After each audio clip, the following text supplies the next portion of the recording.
Salut à tous, si vous voulez soutenir la chaîne, n'oubliez pas d'activer la cloche des notifications, de vous abonner, de liker et de laisser un petit commentaire. Merci à tous et bonne vidéo. Salut les amis sécuristes, aujourd'hui je vous fais la petite review du chapitre 1290 qui prend place à la fin du combat contre Kimura et Junpei. Première page du chapitre, on aperçoit la petite Kumi avec le titre Kimura a fini, place au reste de l'équipe Kamogawa. Malgré la souffrance du régime, une victoire est une victoire. Retour sur Itagaki et Aoki. Surpris, il a gagné avec un KO au second round. Ils sont surpris tous les deux de voir que Kimura il a gagné son match avec un KO malgré son état. Itagaki pensait pas qu'il finirait le combat aussi vite, il dit qu'il n'est pas encore prêt. Il demande ses gants rapidement, gants enfilés, merci beaucoup, hyper jovial, hahaha, il est parti. Shinoda il vient le chercher, on y va Itagaki, ouais super c'est parti, ils sont vraiment hyper chauds, ils y vont. J'y vais, ce sera une victoire éclair cette fois-ci, croyez-moi les gars. Allez c'est parti, Itagaki, il est en scène. On a Oki qui prend soin de Kimura, qui dit qu'il faut lui enlever ses bandages, qu'il le laisse reprendre son souffle et de l'emmener chez le médecin pour le remettre en état. On a un petit regard d'Aoki sur Kimura qui laisse... il a de la compassion quoi. Il a la compassion parce que c'est son meilleur pote. Puis on enchaîne sur le combat d'Itagaki. Itagaki contre je ne sais pas qui est-ce d'ailleurs. On n'a pas, j'ai pas eu le nom il me semble. Peut-être dans les chapitres précédents. Il faudra me dire si vous savez son nom. Parce que je me rappelle pas du nom du challenger.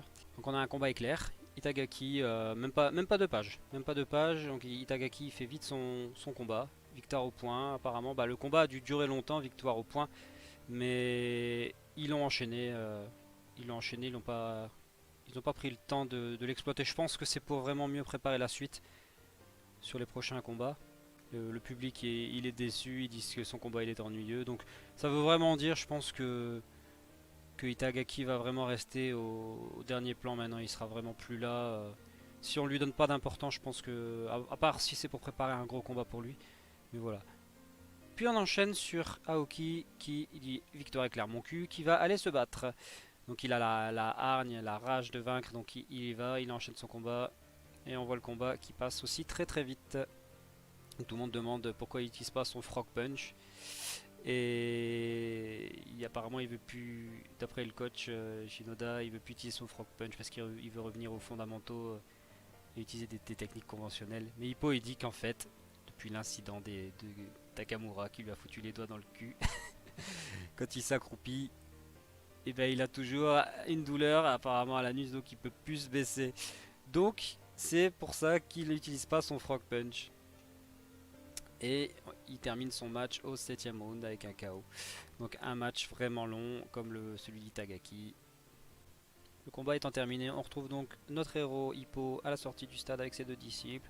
Ils se félicitent plus ou moins sur ce qu'ils ont fait sur cette journée, les encouragements, un peu de formalité.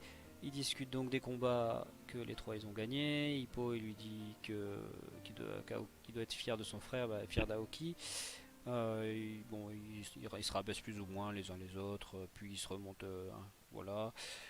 Donc ils disent qu'ils doivent être fiers quand même parce qu'ils ont mis des downs, que c'est vraiment pas, que c'est pas rien quoi, qu'il y a vraiment du travail derrière, autant au niveau de l'entraîneur que du côté des combattants.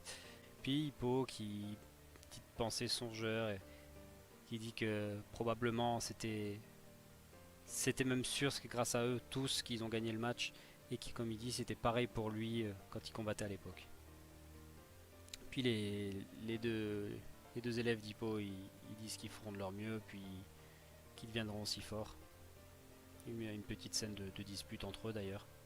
Sur la dernière page on a Hippo qui continue le chemin avec une petite pensée songeur pour son coach Kamogawa.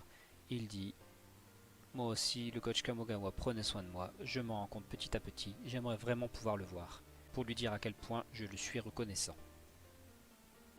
Donc on a une dernière petite phrase pour le prochain chapitre. Au prochain chapitre, Hippo livrera son message, mais que va-t-il se passer? Donc ils aiment bien nous mettre la hype, comme d'habitude. Donc le chapitre se termine sur ça, il est vraiment pas très très long. Donc on enchaîne sur les deux combats de Itagaki et Aoki qui se terminent en deux pages chacun, avec des petits gags. Ça prépare vraiment, je pense, quelque chose d'énorme sur la suite. À mon avis, il y a quelque chose d'énorme parce que pour nous rusher les combats comme ça, c'est qu'il doit y avoir quelque chose derrière. J'espère qu'il n'y aura pas la mort du coach, d'après toutes les rumeurs qu'on a depuis des années, des mois, du coach Kamogawa qu'on n'a plus revu. Et j'espère qu'Hippo il va aller le voir et lui dire coach j'ai enfin compris et il va se passer quelque chose, ou peut-être qu'il va aller le voir, il sera à l'hôpital et il va se dire merde qu'est-ce que je fais, j'ai tout gâché. Enfin, j'espère qu'on va dans cette direction, qu'Hippo il va pouvoir enfin reprendre le combat parce que tout le monde attend le Messi depuis des années. Il est vraiment temps qu'ils reviennent sur le ring. Avec Takamura il faut qu'ils reviennent tous les deux. Comme ça on reprend le manga comme il était quoi, vraiment à la puissance quoi. Il faut de la puissance dans ce manga. Là il y a juste Takamura qui envoie la puissance, les autres voilà, c'est pas ce qu'on attend nous. Donc voilà, j'espère que ça vous a plu. N'hésitez pas à laisser un petit commentaire, à liker la vidéo et à vous abonner à la chaîne évidemment. Ça fait plaisir, ça aide au référencement de la chaîne et à progresser sur la chaîne aussi. Si vous laissez des petits commentaires, je suis assez dynamique sur les réponses, donc on peut échanger assez facilement entre nous. Puis je vous dis rendez-vous sur le prochain chapitre d'Hajime no Ippo ou même sur les prochaines reviews de The Promised Neverland.